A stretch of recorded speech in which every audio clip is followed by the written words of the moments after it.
1 minute ago, JD Vance lost it after being mercilessly mocked on social media. And trust me, it's bad. And do you think that it's respectful to come to the Oval Office of the United States of America and attack the administration that is trying to prevent the destruction of your country? How did the VP go from political player to total punchline? In just 1 week, JD Vance has managed to start a brutal diplomatic showdown with Ukraine's president, get roasted by international leaders, and become a viral sensation that's breaking the internet. And his attempt at damage control, well, we're about to find out. Buckle up. Let's break down how JD Vance became the internet's latest political meme, his take on it, and why this mess is only getting worse. How Vance became a punchline. From the moment Ukrainian President Volodymyr Zelensky touched down in Washington, D.C., it was clear he wasn't getting the hero's welcome he deserved. Instead of showing support, President Trump and Vice President JD Vance set him up for an ambush. Rather than reaffirming America's leadership, they, along with Elon Musk stirring the pot on social media, tried to humiliate Zelensky, a wartime leader fighting against Putin's aggression. They not only downplayed Ukraine's battle against Russia, they sent a message to America's European allies and the world that the US might not be the reliable friend it once was. And this wasn't just political fumbling, it was like a well-thought-out move to undermine Zelensky and, in turn, give Moscow more leverage. Things really hit a breaking point on February 28, 2025, in a heated Oval Office meeting. Trump, Zelensky, and Vance were supposed to be discussing a mineral extraction deal and strategies to end the war. Instead, the meeting spiraled into a full-blown public showdown, assuring a major change in how Vance was perceived on the global scale. Then it spiraled into complete chaos when Vance lost patience with Zelensky's push to hold Russia accountable. I'm talking about the kind of diplomacy that's going to end the destruction of your country. Yes, but if you Mr. President, with respect, I think it's disrespectful for you to come into the Oval Office and try to litigate this in front of the American media. Right now, you guys are going around and forcing conscripts to the front lines because you have manpower problems. You should be thanking the president for trying to bring an end to this conflict. His dismissive attitude came off as cold and unsympathetic, making it clear that he wasn't exactly losing sleep over Ukraine's struggles. Then, Trump took it a step further, accusing Zelensky of dragging out the war. You're gambling with the lives of millions of people. You're gambling with World War III. You're gambling with World War III.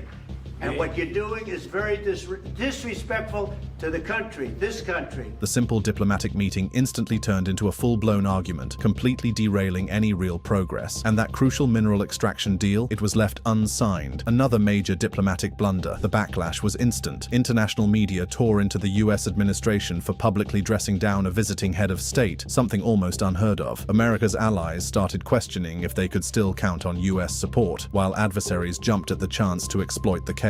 Back home, opinions were split. Some applauded Trump and Vance's tough stance, while others slammed them for their reckless diplomacy. And then came the internet's favorite part, the memes. Social media went wild, but nothing hit harder than a viral TikTok skit by a creator named Lewis. He perfectly captured Vance's dismissive attitude, mocking how he downplayed the contributions of allies like the UK and France. The video blew up, racking up millions of views and turning Vance into a running joke. But this wasn't just internet humor, it was a reality check. The clip only went ahead to show people how out of touch Vance seemed with global diplomacy. And in an era where social media shapes everyone's lives and stories, it stamped his reputation as nothing more than a political punchline. The backlash didn't just surf online, it quickly spilled into the real world, hitting Vance where he least expected it. After Louis' bashing came some random TikTok skier who sarcastically asked Vance how it felt to be Putin's puppet. Seemed like just another internet joke, until it wasn't. The heat turned up when Vance got an ugly reception in Waitsfield, Vermont over the weekend. The vice president was just trying to take a family trip to Sugarbush Resort, but protesters had other plans. Crowds popped up in multiple spots, holding up signs that read Volodymyr Z for US president and shame on you, Vance. One woman even suggested he take his vacation in Russia instead, since he apparently favors them so much. Ski Russia because JD Vance has no friends in Vermont, but he's got lots of them in Russia, so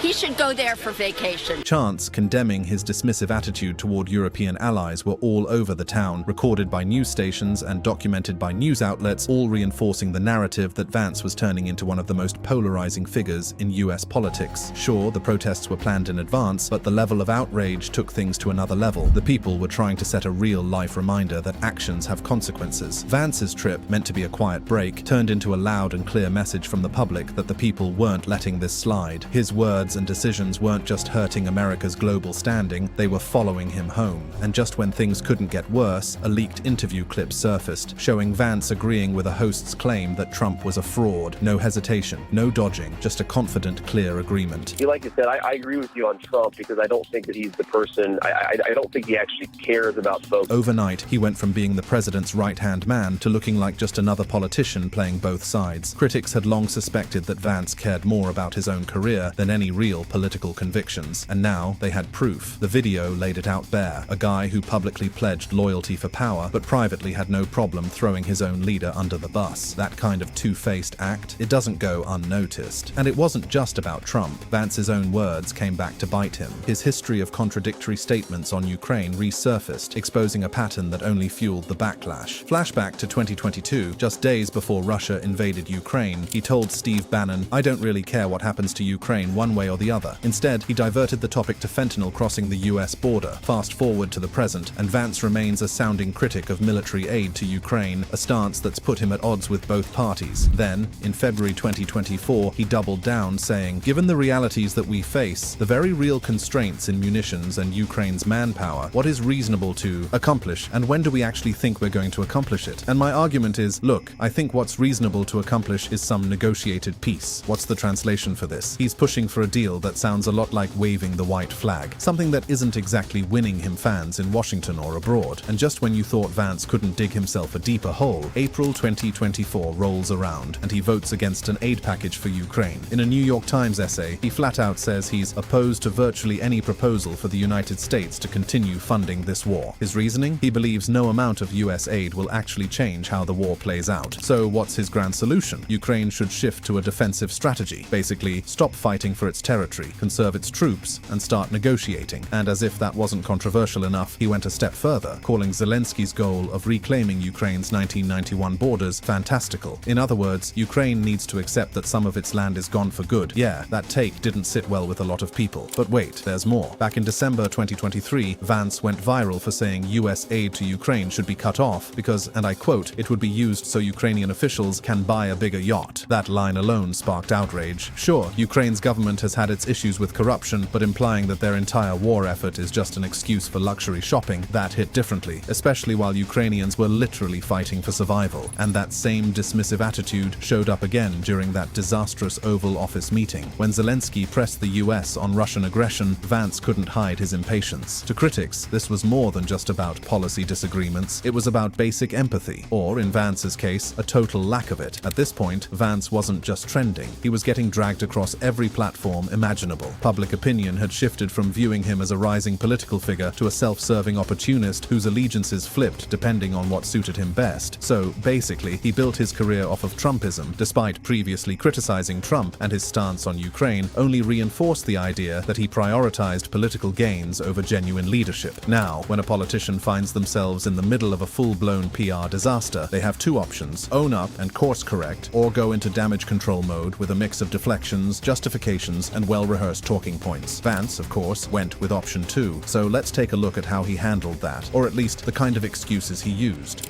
J.D. Vance's defense.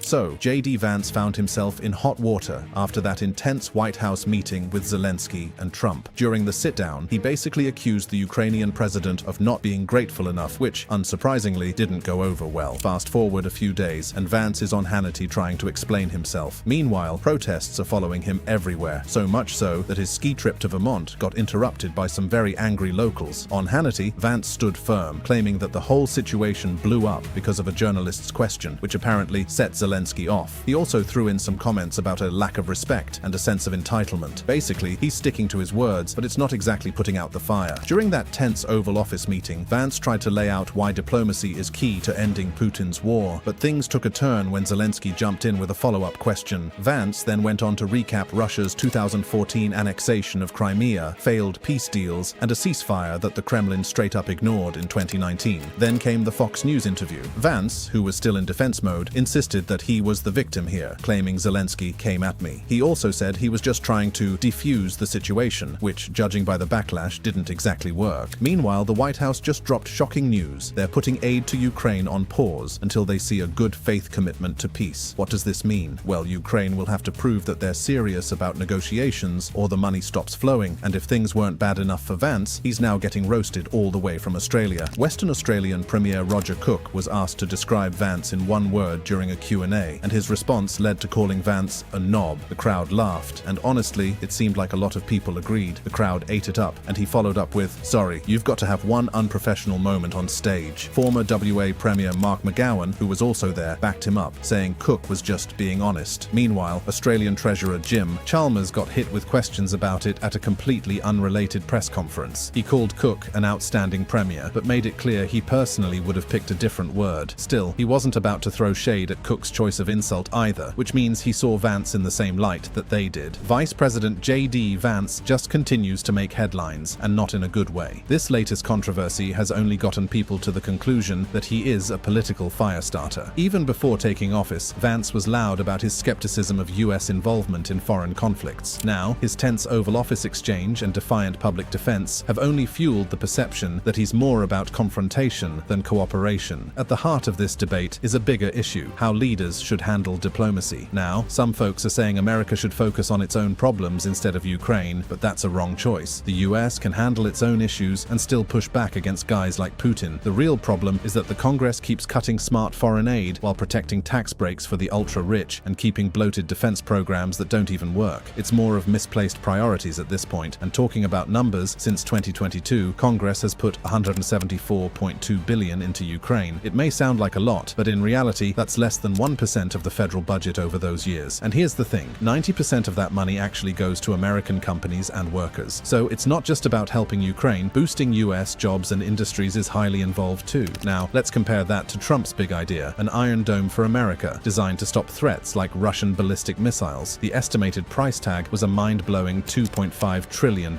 And here's the catch, it still wouldn't have the tech to be truly effective. For that kind of money, the US could fund support for Ukraine for 37 years. What's the bottom line in all this? Well, according to CAP, investing in allies isn't just about goodwill. It's a smarter, cheaper, and more effective way to strengthen defense. Pulling back from global leadership isn't going to magically fix inflation, crime, or healthcare. In fact, it could make things way worse, especially when it comes to energy prices. Russia has been playing the energy game for years, using its exports as a weapon. Companies like Gazprom have kept Europe dependent on Russian fuel for decades. So, if Putin thinks no one's going to stop him, what then will keep him from cranking up the pressure? He could cut off supplies or even sabotage key pipelines just to prove a point, sending energy prices through the roof. But the thing is, weakness doesn't put food on the table. Pulling back from allies won't make gas cheaper or groceries more affordable, but it will make the world a whole lot more unstable and a lot more expensive. The CAP article explains how American leaders have to step up and deal with the fallout of the Trump administration's choices, because like it or not, those decisions are reshaping the world in ways that'll stick around for years. What people need to understand is the fact that Ukraine cannot be abandoned. The consequences would be massive and permanent. Every reckless stunt, every petty jab, and every moment of weak leadership just makes it easier for Putin to push his luck, to test the waters, and to keep escalating things. If the US drops the ball now, the cost later is going to be way higher. Frankly, there's no room for sitting on the sidelines here. The stakes are way too high. The US made a commitment when Congress ratified NATO, and it's not just on paper, it means something. It's a promise to stand by allies and facilitate global stability. Congress needs to send a loud and clear message to Trump, to Europe, to the world, that America still honors its obligations. Backing Ukraine and their European allies isn't some feel-good act of charity. It's an investment in a world where dictators don't get to redraw borders whenever they feel like it, where American leadership actually matters, and where the alliances we've built for almost a century keep delivering security and prosperity. Vance's actions have drawn sharp criticism from global leaders and raised real concerns about America's foreign policy direction. But it's definitely a resounding reminder that in high-stakes geopolitics, every move matters. One misstep can shake alliances, shake international trust, and reshape how the world sees the US. The question now is, does Vance's approach strengthen America's global standing, or is it doing the exact opposite? And just so you know, Vance's public image problem is not new. In fact, this current fiasco is simply another chapter in a long history of self-inflicted embarrassments.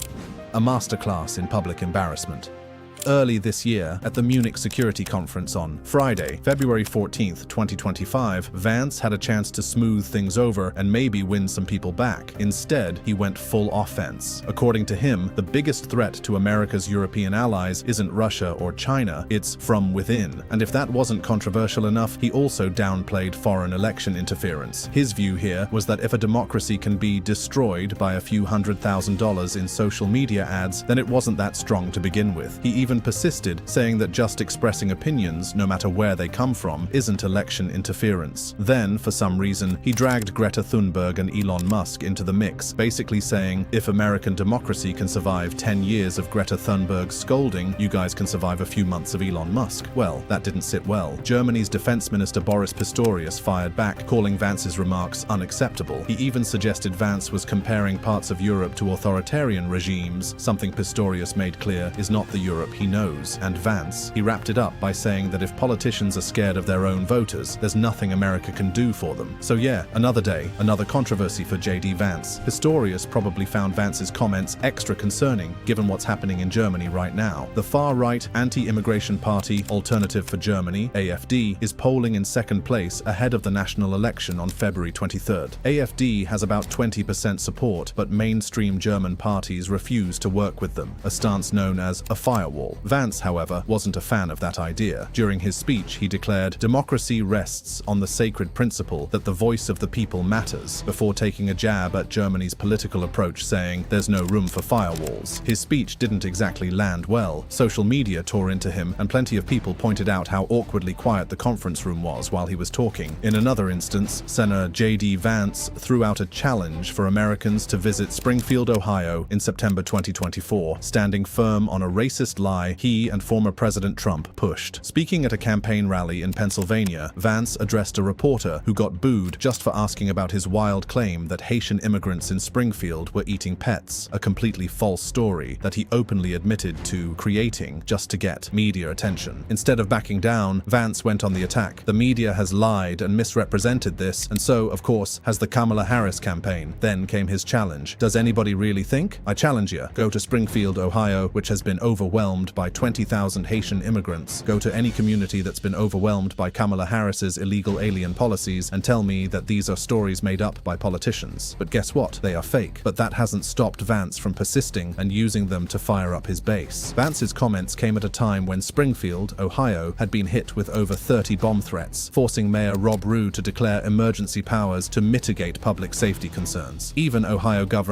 Mike DeWine, who was born in Springfield and is a supporter of the Trump-Vance ticket, had to step in. In an op-ed for the New York Times, he made it clear that the Springfield he knows is not the one you hear about in social media rumors. Meanwhile, critics wasted no time dragging Vance online for sticking to his false claims. Instead of addressing the chaos his remark had fueled, he's sticking to the script, playing the victim and blaming the media. And if that wasn't enough, Vance managed to embarrass himself yet again, this time at CPAC, where his bizarre take on masculinity had the internet roasting him all over again. During a chat with CPAC host Mercedes Schlapp, Vance was asked to drop some wisdom for young men, and he went all in on the stereotypes. According to him, masculinity is under attack, and apparently it all boils down to cracking jokes, drinking beer, and being competitive. I think our culture sends a message to young men that you should suppress every masculine urge, you should try to cast aside your family, you should try to suppress what makes you a young man in the first place. He claimed that young men shouldn't let this broken culture tell them they're bad people just because they're men. The CPAC crowd didn't pick offense, but social media, not so much. The internet wasted no time clowning Vance, with many pointing out that masculinity is probably a little deeper than just cracking open a cold one with the boys. JD Vance took his masculinity rant to another level at CPAC, claiming there's some grand conspiracy to turn everyone into androgynous idiots who think the same, talk the same, and act the same. And then, because apparently this was crucial to the argument, he circled back to how he and his friends love to tell jokes, calling that the essence of masculinity. As expected, social media went after him. One ex-user clapped back, "If your masculinity crumbles at the mere thought of gender rights, maybe you shouldn't be lecturing anyone on what it means to be a man." Another added, "No, our culture does not tell young men they can't be masculine, but hopefully they are learning that masculinity should come with decency, compassion, generosity, and confidence. Real men don't have to prove they're real men." And one user just completely dragged him. When I think about the essence of masculinity, it's the antithesis of hyper-insecure conservatives like JD Vance. Meanwhile, the Republicans Against Trump account summed it up best: beyond cringe. JD Vance and Donald Trump have been all in on pushing a certain idea of what real men are supposed to be like, basically reinforcing a bunch of old-school toxic stereotypes. MAGA supporters have even started calling themselves alpha males, while Trump loves labeling his opponents as beta males, much to the cheers of his fan base. But it doesn't stop there. Trump has also made gender identity a prime target, signing executive actions that declare it official US policy that there are only two sexes, rejecting the idea that and gender exist on a spectrum. And while Vance is out here claiming that men are under attack, experts are calling out just how damaging that message really is. Jelana Enteen, a gender and sexuality studies professor at Northwestern University, broke it down. Telling men that society thinks they're bad is harmful. It tells them they're victims. She explained that this kind of remark puts men in a special category that suddenly needs protection, as if masculinity itself is somehow under siege just because people acknowledge different ways to express it. You're making men defensive. You're making men stereotyped, Enteen said. Masculinity is expressed in so many different ways worldwide, and it's constantly evolving. So yeah, despite what Vance and Trump are preaching, masculinity isn't one size fits all, and it definitely doesn't need saving. Putting all that aside, it's official. JD Vance has reached full meme status. His face is everywhere, and it's not just political critics roasting him. Even some conservatives are in on the joke. If you've somehow missed it, explaining the meme doesn't do it justice. You've just got to see it. The whole thing actually exploded after his CPAC speech, where he rambled about masculine urges without really defining them, and claimed that men were being turned into androgynous idiots. Naturally, the internet took that and ran with it. The memes range from mocking his beer and banter idea of masculinity to dragging his attempts at tough guy posturing. Some people even edited him into classic 80s action movie posters, ironically making him look like the over-the-top macho hero he thinks he's embodying. At this point, the memes might outlive the actual controversy. Whether Vance likes it or not, his CPAC appearance just determined his place in internet history, for better or worse. At this point, JD Vance's face has fully taken over the internet. The main meme has racked up over 32 million views and 371,000 likes, and it just keeps increasing. Different captions, different characters, and increasingly ridiculous edits. But the memes aren't the only reason Vance is trending. Let's not forget his tense Oval Office exchange with Ukrainian President Volodymyr Zelensky. Vance, backing Trump, pressed Zelensky on his war efforts and warned that US support might disappear if a deal wasn't reached. The internet had plenty to say about that, just like we've discussed earlier, but it's hard to focus on anything when Vance's face is all over everyone's feed. This all started back in October, when Georgia Congressman Mike Collins, a known meme enthusiast, posted a yassified JD Vance edit. Perfect skin, plump lips, snatched eyebrows, the whole glow-up treatment. His simple caption, GM.